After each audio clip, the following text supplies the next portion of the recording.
All right. Hello, Indeed. Rick. What's How you up? doing, buddy? Oh, not much. How are you? I'm doing pretty good. Pretty good. Oh, it's great to be here. You ready to talk some Tubi? Yeah, let's talk to. Oh, yeah. Let's do it. So Let's what? talk about Tubi. A winner every time. I'm Yeah. sure it's got to be an age thing, but I've been watching a lot of it lately. Yeah, I And, think you're right. I think there's a lot of good stuff on there, but yeah, it's probably has something to do with our age. if you like, yeah, or if you're a aficionado of film. Yeah. I mean, it's yeah, there's been a ton of great stuff that is definitely from the 90s and like stuff that we grew up on that was you know, just Yeah. really good stuff. You know what's funny for me too? I'm catching up on a lot of things that maybe I've heard of, like Mean Streets for one, that we're going to be talking about today, Yeah. or other movies that I remember seeing. And there's just it's great. I've been seeing ones that I've never seen before. Yeah, same. It's like movies that you've heard talked about, and you're like, "Oh yeah, I got to see that. I got to see that." And Yeah, it seems like a lot of the ones that I never got around to seeing are on Tubi. So yeah. it's great. All right, so let's get into it. Mean Streets, baby. Scorsese's second film. Was it? Okay. All right. I don't know. I know he did one for Roger Corman called Boxcar Bertha. That was early on. He started working for Roger. Okay, I didn't know my buddy that. Raj. Yeah, so he worked for Corman as a PA, and whatnot. Yeah. And I believe he made a movie called Boxcar Bertha, and then something else possible, and then Mean Streets, I think. Okay, I could be wrong. I could be wrong. 1973. Yes, 73 for sure. First, you go ahead.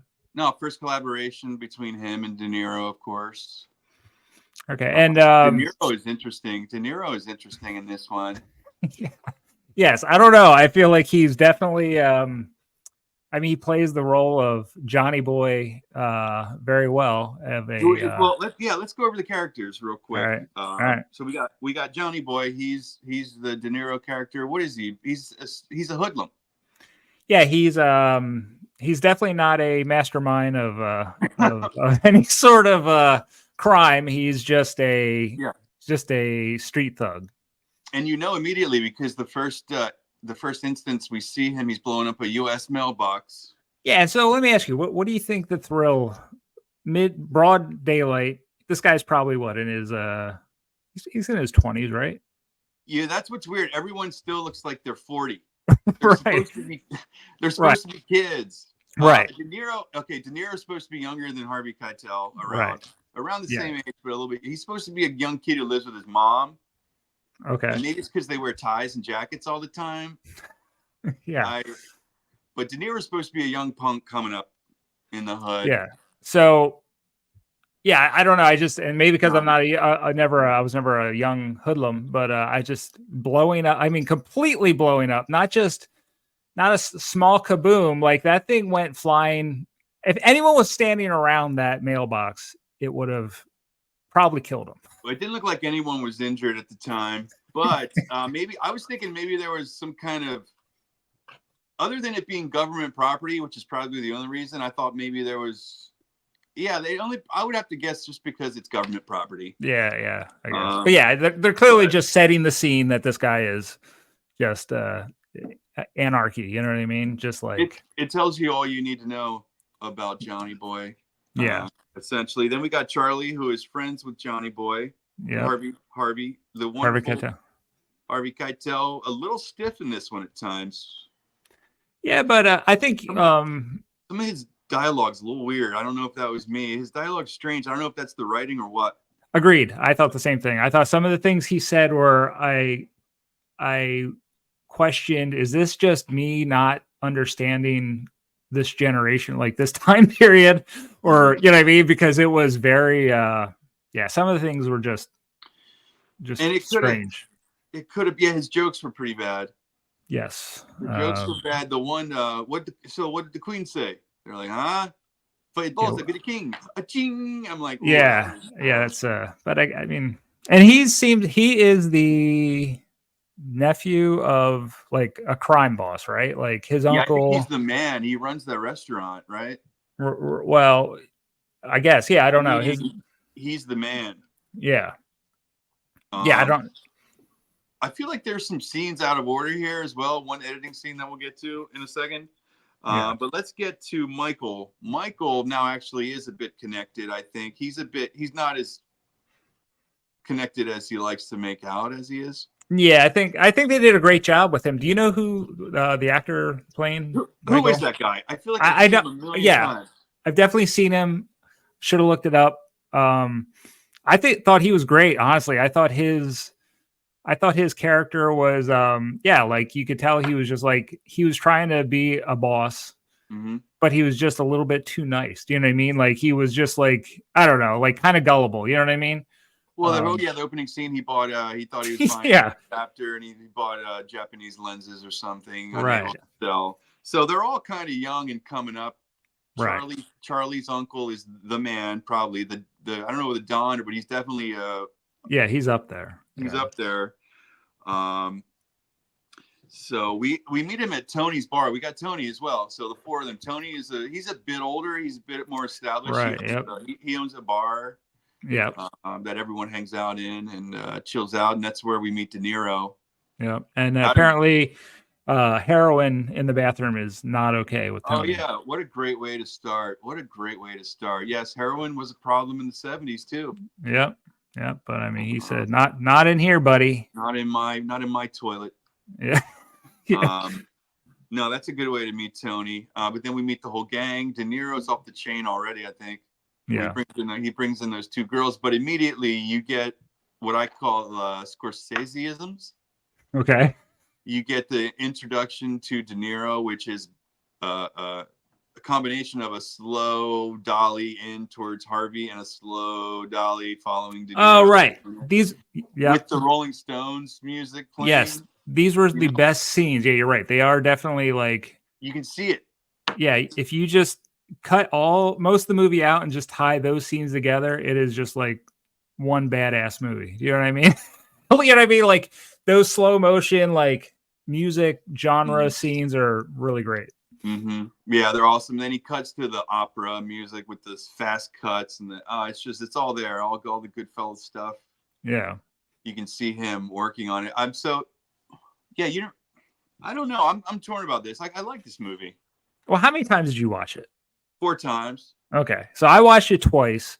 First time I was like, I do not know. I don't like. Not that I didn't like it, but I didn't see what the point was. I was not like. I did not feel as if it was. I don't know. I didn't know what it was. But then I watched it a second time, and I enjoyed it more. So I probably, if I would have watched it again, I probably would have gotten more. Because I mean, I feel like the more you get with it, the more you become more familiar with these characters and kind of get their nuances. That's what it is. I like the movies where there are characters, man. The characters really are what drive the story, you know. And now you don't see that. Hopefully, we'll start to see that again in more modern type stuff. But I mean, I love character, and the romance scenes took me out of it a little. Right, and like there's so many unusual, like okay, so sorry, go ahead, bud. I was just gonna say, like, if we start from the beginning, like we're introduced to everybody at the bar, but there's a scene. So like I we're really following Charlie, right? Well, don't you think? Like Charlie's the main. I feel like Charlie's the main character almost because he has part of the narration. Yeah. Some of the narration's him talking about mostly his religion. He's struggling with his religion and what he's got to do on the streets. Right. And because it's the voice of reason. I believe it's Scorsese asks some weird questions in the beginning, and we get answers to them. We do. We get answers. So yeah, that's how the romance. Back to the romance. That's how Charlie is kind of connected to Johnny because he's dating his sister. I thought they were cousins. Cousin. I don't know why I went to say. Yeah. And then they're cousins, and she has epilepsy, so they think she's for some reason. Yeah, I thought he was like, "Hey, maybe she'll come over, have a seizure right here." And he's like, "Hey, cut it out now." Yeah, I thought that whole aspect of it was like, first of all, I mean, it was a no-no that he was dating her. He didn't want anyone to know, right? Yeah, I don't know if that wasn't really an epilepsy thing or. But no, I think it was just because they were cousins too. I don't think it was just solely the epilepsy thing, but it was like they were definitely making this point That's like, she's got epilepsy. Hey, so damaged goods. Yeah, it was really strange. That was a strange. Yeah. I don't know why she had it at all. I don't know. It was interesting, but Yeah. so basically these guys are low level guys. There's a fifth guy that hangs around him. His name's Jimmy. I only remember him from my favorite scene in the whole movie. All right. And we'll talk about that. You can probably guess which scene I'm talking about here.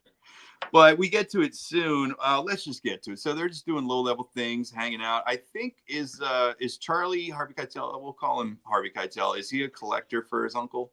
He collects from restaurants and stuff because he's talking to that one guy who can't. Yeah, he must be. Yeah, I mean, so I think he works for him a little bit because he doesn't seem to have a job. I mean, he works. Right. He works. I think he works as a collector for his uncle. But if he's a collector, he's the least heavy collector. Like, he does nothing to intimidate at all. No, you know what I mean? They almost go out of the way to show how much of a nice guy he is. Yeah. To everyone, and that's kind of how he gets by. Right. You know, that's how he makes his way. So this guy Jimmy, he placed the bet, the numbers bet with the mook. My favorite guy. What's a mook? Yeah. What's a mook? That was great. I love the way those guys talk and that. I think that might be one of my favorite scenes with one of my favorite shots. Happens to be Jimmy, actually. That long tracking shot of him getting beat up by those two guys through the entire. That was pretty cool. Yeah, there was something about that scene that really bothered me. Not bothered me, but I couldn't stop focusing on. So there's a dude in the blue shirt. He's not punching hard. He's not only not punching hard, but he's pulling the same like undercut that is just almost like he's dancing. And I think it's like he's trying to tap him on the belly or something. Yeah. And it's like they're like doing this the whole way around the room, and it really cracked me up. And I was like, I just could not stop watching this dude in the blue shirt just swinging his one arm back and forth while they danced across the room. I kind of liked it. No, I liked it. I liked the shot itself, but no one went for a headshot. No one went for a headshot. Right. Someone could have tackled him. They could have tackled him over the couch. He was sitting on. I mean, anyway, I like the shot, but I love that pool scene. That huge, numbers guy, the pool owner guy, and and like, how do you think that guy got that role? He got cast in it? Yeah, because he didn't seem like. I feel like Scorsese likes to go hardcore New York. I don't know. Yeah, but he didn't remind me of any like New York gangster type guy at all. Yeah, well, some of them are pretty big, buddy. Yeah, well, not the big part. It was just I don't know. Yeah. There something about him just I didn't get. I love that it was let's have a drink, and then Johnny Boy, like they were good, right? Like so he's a goof. Charlie works out this deal with the mook and the big guy, and they're all good to go, and they're all gonna have a drink together, which to me is like, hey, we're good, right? And then Johnny Boy starts talking a bunch of crap. Well, he's just a goof. He's looking for trouble no matter what. And the guy's kind of a punk for not paying him. He pretended like he was trying to not pay the mook. Right, exactly. And that's why what's a mook? No, I don't know what's it's like he gets I think it's a derogatory term for Italian people. It might be. Yeah, maybe. Yeah. We should look that up too. It is in the 70s, but doesn't New York in the 70s look dirty as sin? Oh my God. It is. Yeah. And you know what, Damian, after living there for a short while, and that's partly why I've been watching all these movies again, man, they kind of bring a different kind of, I see where they're at. I know where they're at. I've been there. It's kind of interesting but anyway, so the pool hall, they just go at it. Rumble City, De Niro is going nuts. He don't look like he really hurt anybody either. No. He was just pounding the guy in the back. Yeah, and like this whole fight scene went down until the cops break it up. Right. But I like that he had a nail file and they were gonna get it was just with a Swiss Army knife. Right. Yeah. So his argument was it's got a toothpick in it. That's always the argument when someone gets caught with a pocket knife. No, it's got a toothpick in it. Yeah. Ew, how often would you use that, man? You would have to wash that regularly. Yeah. But yeah, so I don't know. I like that. Seems cool.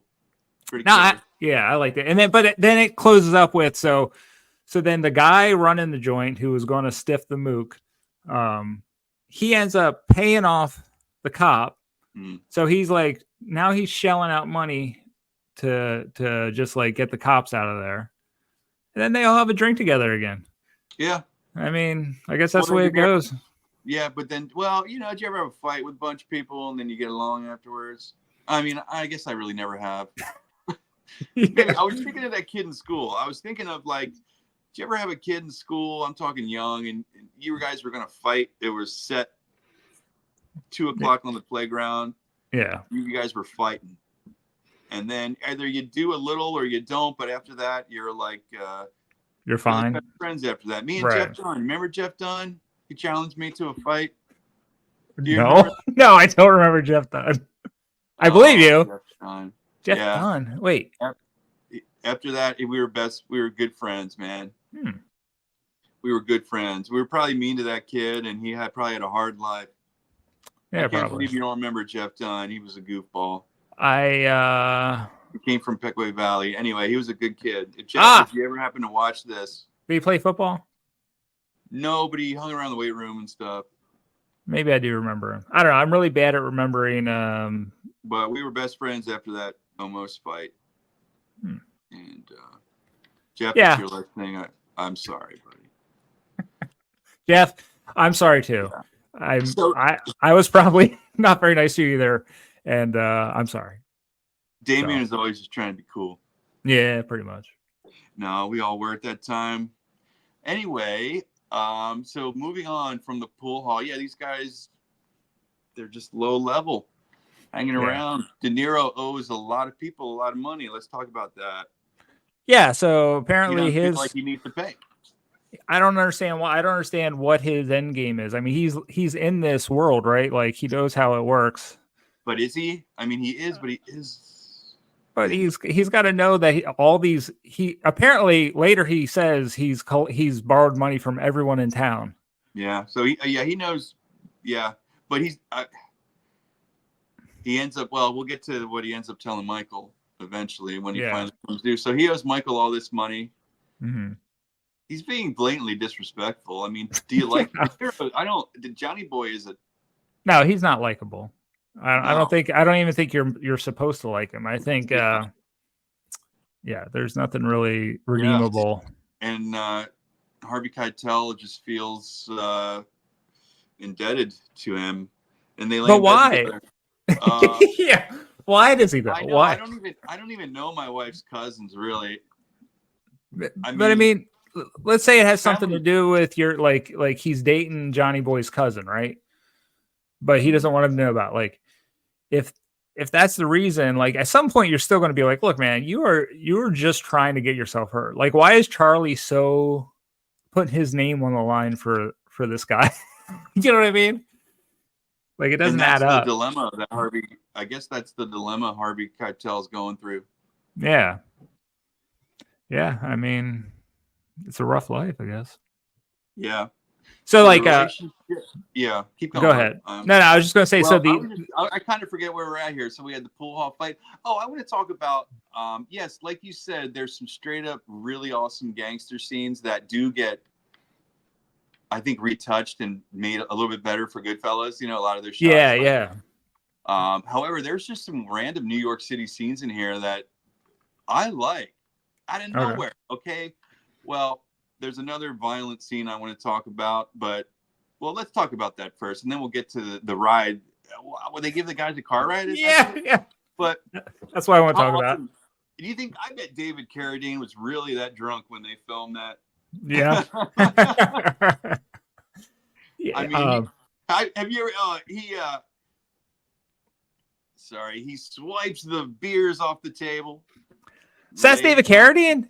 That's David Carradine, man. That's what I thought, but then I wasn't. I guess I should have read the credits, but That's Kill Bill. Yeah. Okay.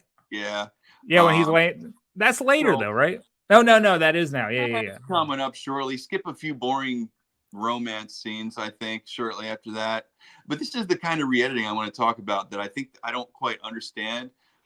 So anyway, David Carradine, when he gets shot all those times and he just comes at the guy. Yeah. Oh, that's a great scene. Everyone's running because you don't know who's going to get shot. Yeah. So everyone's running out of the car and they pick up two Two homosexual men. Yeah. The one guy is like Andy Dick pretty much in the back seat.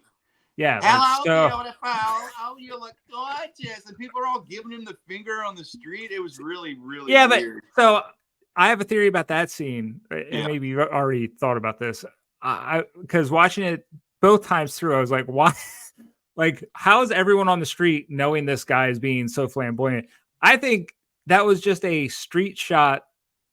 I think Martin Scorsese popped his head out of a car, and everyone on the street was just giving him the finger because this guy was shooting a camera at him. Do you know what I mean?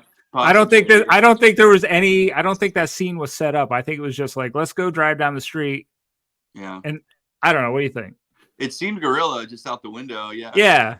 Because I don't know how everyone would be so angry at this guy in the middle of a car yelling at him. Even in the 70s, times were different for, I believe, a little harsher for gay men in New York, even. Well, yeah, but I mean, if a car drives down the street and has someone in it and they're yelling at me, I don't know if I'd be able to hear them or react to them. Yeah, it wasn't so much people in cars. There's people on the street that would just straight yell to you when you walk by. Yeah. Mm-hmm. This one guy would always stand off the subway, off the 7 train, lipstick and a wig on, going, blow chop. I said, dude, you're not even trying, man. You're not even trying. All right, back to the movie. But yeah, I thought that whole that scene. I don't know what the point was with those two guys, and I thought that was very nice of them to actually pick these guys up because that guy was being pretty from the beginning. I can't believe they didn't punch him and leave him in the right.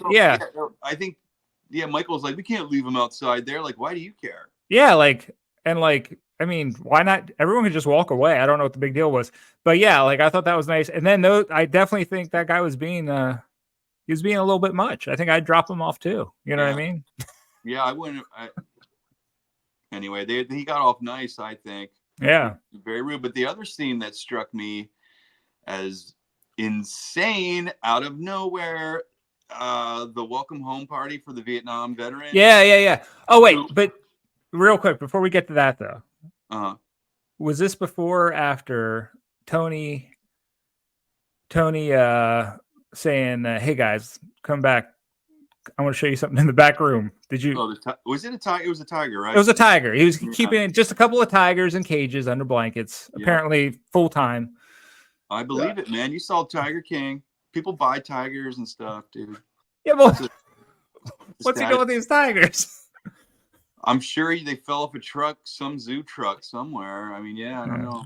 And he got right in there. He got right in there with them too. He was just like, that makes me almost, that's kind of so outlandish that almost makes me believe that's something that actually happened, that someone saw somewhere. Like some guy had freaking tigers in the back of his I don't know, crappy bar. I don't know, but those guys get, they get everything. Even, I like the scene where they rip off the kids for the fireworks. Yes, that's another scene that I thought was pretty great. So, but the weird thing to me about that scene was, whenever they must get an extra $20 in the pocket, they must all run to the movies. Yeah, I thought that was kind of funny because they all go, "Let's go to the movies," and then Harvey Keitel, "Hey, let's go to the movies." I'm like, yeah. When you rip someone off for 20, you go to the movies. Yeah. You know how it is. Yeah. So the continuing storyline is the slow demise of Johnny Boyd, getting crazier and crazier. Yeah. More reckless. He starts, he's shooting at people off the roof. Yeah, and he throws what looks like a half stick of dynamite off the top of that building. He does throw a stick of dynamite off of it, and he's shooting through people's windows and their apartments. I don't like this guy whatsoever. No. I don't like him. And De Niro does a great job. But what happened to De Niro lately, by the way? When did he's just a crying old man anymore every time I see him. Yeah. Oh, I think he's just old. What a great actor. I mean, did you see Killers of the Flower Moon? No, I did not. I want to. Yeah. However, I mean, it's a Scorsese. I wanted to see it. I just haven't yet because it's 3.5 hours long. Yeah. It's a big commitment. And I don't know, but old De Niro, man, crazy. Yeah. So he goes crazy in this one. He's still owing people money. He's still walking around spending money, and he's not giving anybody jack. Right. So you eventually are feeling like it's going to come up to him. I also thought a little bit of foreshadowing early on. Did you catch when Harvey Keitel's in bed, they're naked, whatever, with the girl, and she's sitting next to him, and he gives her the pauses on that? Is that foreshadowing her getting blown away hanging out with him? Maybe. I don't know. I saw that as a little force because he's, I'm not sure how she does survive at the end, but that does make sense now that you say it that way, because remember when he just pauses? He puts the sound effect with it too. Yeah, the gunshot. I think. Yeah. That makes sense. So Johnny's. Is there any other scenes? I can't really think of too many. I wanted to talk about the vet. The vet goes nuts and grabs that girl and starts grabbing her, throwing her all over the place. And it's what is that all about? Like, why is that happening? It's just total. I mean, I'm sure it was to say something about PTSD from the Vietnam War. Maybe. Yeah. But like, just randomly, I didn't know what was going on, man. Yeah, but it was pretty great the way he smashed the cake first. I did like that. But yeah, I was like, man, this guy just got set off by. I mean, she was literally just dancing. Yeah, that was a good scene, and then it ended with kind of the close-up tight of Harvey Keitel drinking and then passing out. And then he takes her to the back room and he dances with her. Yeah, I thought they were going to start kissing. If they start, I thought so too. I thought this is not. I don't know what's going on here. Yes, agreed. Like that some of that stuff, and then also there's a whole other side story where he's in love with the black dancer. Oh yeah, she is beautiful though. Holy cow. Yeah, but and I guess it's almost like he's trying to pack every like social issue into this movie, but just like little snippets of it. Goes nowhere. He ended it with one shot of Harvey Keitel in a taxi cab not stopping. Yeah, and he was like, she's beautiful, but she's black. I would have risked it for her. I like the movies. It's not perfect. But I really like it. As a little slice of Little Italy in the 70s. Yeah. No, I thought that was cool. Now I was really confused too because it opens up with that street fair, that the festival. They have those every day in Little Italy. They must, because like 2 days later they're in it again. So I was like, is this just a constant happening of festivals? They must, yeah. Different saint, a saint for a different, or a date, parade for a different saint every day, I guess. Yeah, but there's a lot. Oh my! So Johnny's in trouble. Everybody knows it. He's supposed to meet Michael. He's going crazy, shooting people off the roof. Harvey Keitel's. He doesn't meet Michael again, pissing Michael off to the extreme. What Michael tells Charlie, this is it. If he doesn't meet with me, he's, you know what? Does De Niro deserve to get taken out? Yeah, I think so. I think I would have. I think he deserves it 100%. Yeah, I would have washed my hands of him a long time ago. The only idiot is Harvey Keitel. Yeah. And I don't understand. Again, like, I don't understand. And I think the closing scene is at the whole point where it's just like he's doing it because like he really wants to. He wants to save this family, like this girl and her and Johnny Boy. I don't know. You know what I mean? Like the whole driving out of town. Because then they were both being dicks to him too. They're driving away and they're all making fun of Charlie. What they were making fun of him for, his driving, or because he didn't know where he was going. They didn't like his music. He said something like I'm trying. Like he was like praying. He was like, I'm trying, Lord.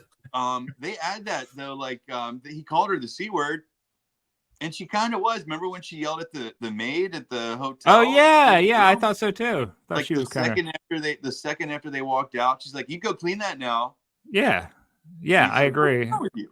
Yeah, like so they kind of made it a point to note that she was kind of like that. So this whole family just kind of sucks. Johnny and his cousin. Yeah, but Johnny Boy has a good question. What question? What does happen when she comes? What happens when she comes? Yeah. Is that what gets him belted? Yeah.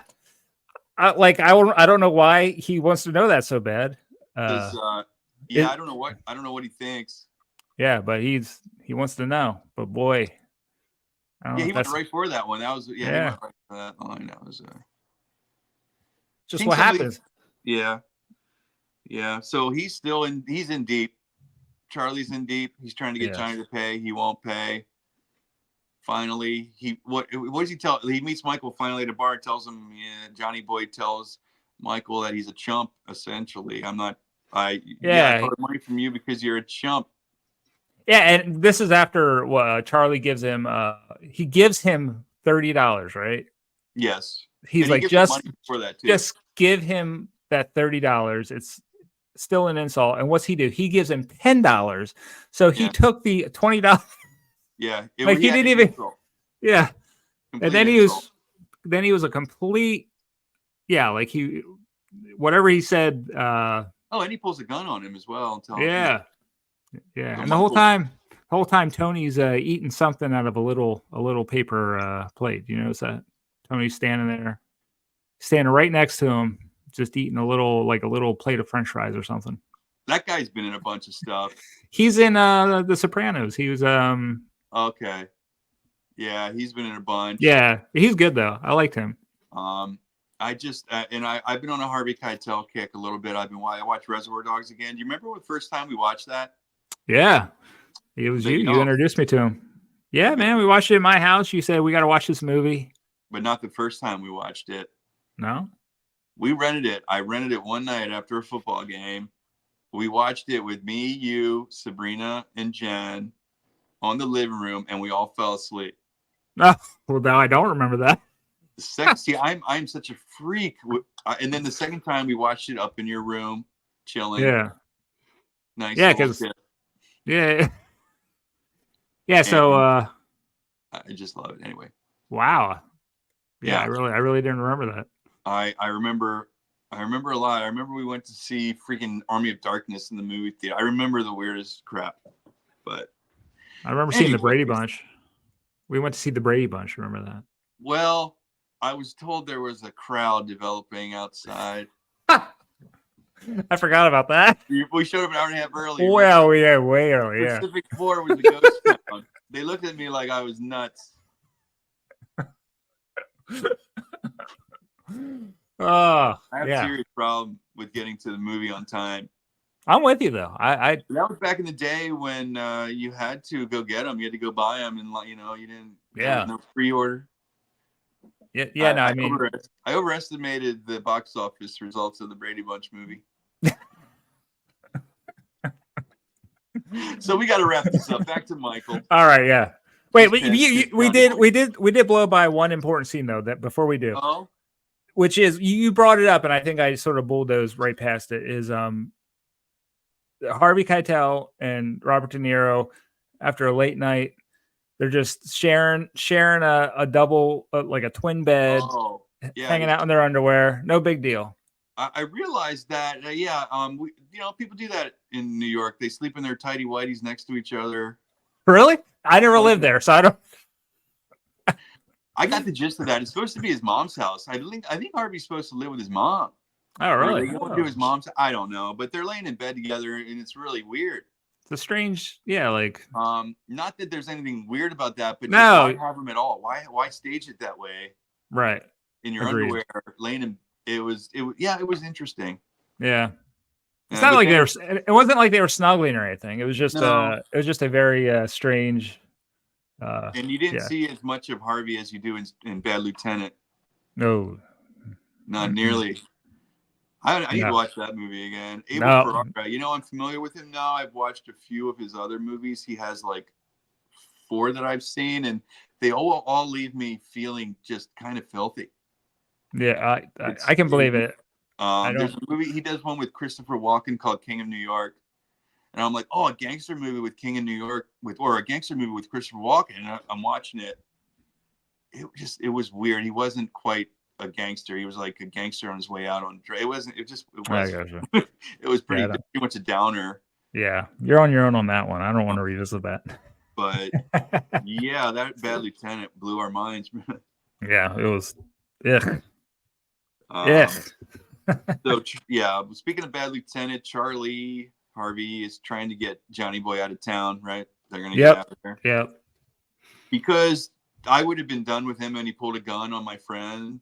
Mm.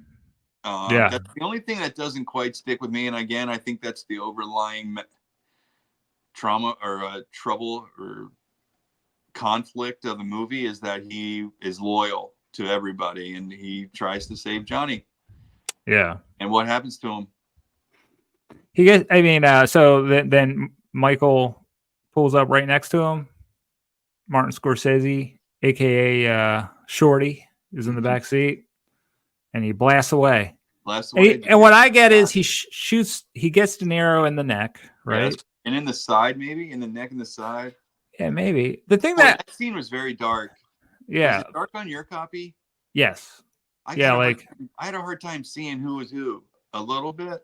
Yeah. Yeah. But he gets blasted in the neck for sure, and there's blood, pouring everywhere. Harvey gets it in the arm. I don't know. I thought maybe everyone else just got. I thought the rest of them it was just due to the car accident because then he wrecks the car. Could be. Tony's car. Tony, this guy who's letting everyone hang out at his Tiger Bar. He gives him his car. Tiger King. Yeah, he gives him this car and he completely destroys it. But I don't know. I thought someone should have died at the end. Honestly, didn't Johnny? No, he goes running off with holding his neck. That was him, huh? Yeah. I didn't know who that was because I thought his hand when they showed the windshield, his hand was smashed through the windshield. I think that was hers. I think that was because she was sitting in the middle because then the ambulance comes and they weave her out. I thought Harvey got hit in the arm because he was like this, but who knows? But Harvey, they definitely survived. Right. So like I don't know. I just thought like if I was writing the end of that, I think she should have died. You know what I mean? Because she was like she was like the most innocent bystander. Like she was in the whole thing, but like you know what I mean? I remember watching it thinking that she would be dead. Exactly like what you just said, but then they pull her out of the car. Yeah. And she's dead as a story. I kind of like that she wasn't. You like that she wasn't dead? Kind of, because she didn't really do anything. But as a story, Harvey should have just been sitting on the sidewalk curb, and she should have been pulled out. She should have been dead. Yeah. Right? Yeah. Like it. Yeah. In reality, yes. I would not want that. But like, if you're ending this story with oh crap, like that sucks. She was the most innocent bystander in the whole thing. You know what I mean? So her dying would have been a more powerful ending, I think. Yeah. Unless he thought maybe it was too cliche. I don't know, but I understand. Yeah. I really, first watch, I really was expecting her to be dead. Yeah. Like, look at what happened. That's what happened. She's dead. Yep. Here you're trying to help everybody, Charlie, and you got to deal with this. Yeah. And so, yeah. Charlie, a bit naive, kind of stupid, should have ditched Johnny Boy a long time ago. All his friends were telling him to. His uncle told him to. Everyone told him to. He has a bar tab at Tony's bar. Who knows how big that is? He has two of them in the beginning. So yeah. I don't know. I would have ditched him a long time ago. And what kind of good business sense is that to give someone a second tab? Like you just run a tab up high enough that you just start a second one. I think that could have been the joke. I don't know. Yeah. But yeah, overall, man, it's a B for me. I enjoy it. Yeah, me too. Like I said, I think honestly, out of all the characters, I think Michael's like I really thought he did a very believable job, and I really kind of felt for that guy. You know what I mean? Yeah. Even though he was like a loan shark, you know. But yeah. No, I definitely sided with him more than Johnny Boy for sure. Yeah. So I definitely sided with him a million. I'm shaking my camera all over the place. I can't touch my table. Yeah. So you liked it, but No, I liked it. Like I said, I think if I would have watched it another time, because the second time I don't know. The first time I felt like I walked away with, I didn't really have any didn't feel connected to any of the characters. You know what I mean? But then watching it through a second time, I got a better idea for them. But no, I would give it a C. I mean, I'll give it a B because it's Martin Scorsese's early work, and like you can see it's the makings of his future work. You know what I mean? So yeah, I'll give it a B. It's funny. That's exactly why I would give it a high B, because of the characters. They're really what drive. Yeah. They're really what drive for me. Sometimes it does feel like a little bit of vignettes, little scenes put together, like the random ones out of nowhere. Yeah. But just the characters that make it for me, even though, man, they're pretty dumb. Yeah. Yeah, it definitely makes them out to be not the brightest bunch, you know what I mean? But yeah. So Charlie can't make up his mind, but well, I mean, it's to church on Sunday and to hell on Monday. That's right. That's the tagline on the poster. So yeah, that's the thing he's struggling with. And I think Martin, I know, is he's devoutly religious. Devoutly, I don't know what the heck why I said that, but he's always been interested in religion and all yeah, that. The Catholicism, right? And I'm sure that's they deal with that as also in The Godfather. When did The Godfather come out? Because they have that whole christening scene where Michael Al Pacino has everyone taken care of, and it's juxtaposed with him at his son's christening in the church, and they juxtapose it with all these people getting taken care of. Right, yeah. So I think the Catholic religion, everything always pretty strong in those kind of movies. Oh, for sure. I think it's just like that culture too, like Sure. like Absolutely. Roman Catholic. Absolutely. Yeah. Well, I've had a blast talking with you about this. Yeah, man, we finally did it. We did, and I got to come up with another, and I have some thoughts. All right, well, I'm listening. I mean, I sort of picked this one, so. Well, yeah, give me a couple, and now that we're rolling here, it's been great. So yeah, buddy. Until next time. Yeah. We'll talk Tubi again. All right. Talk to you. Take care, bud. All right, man. Bye. Bye.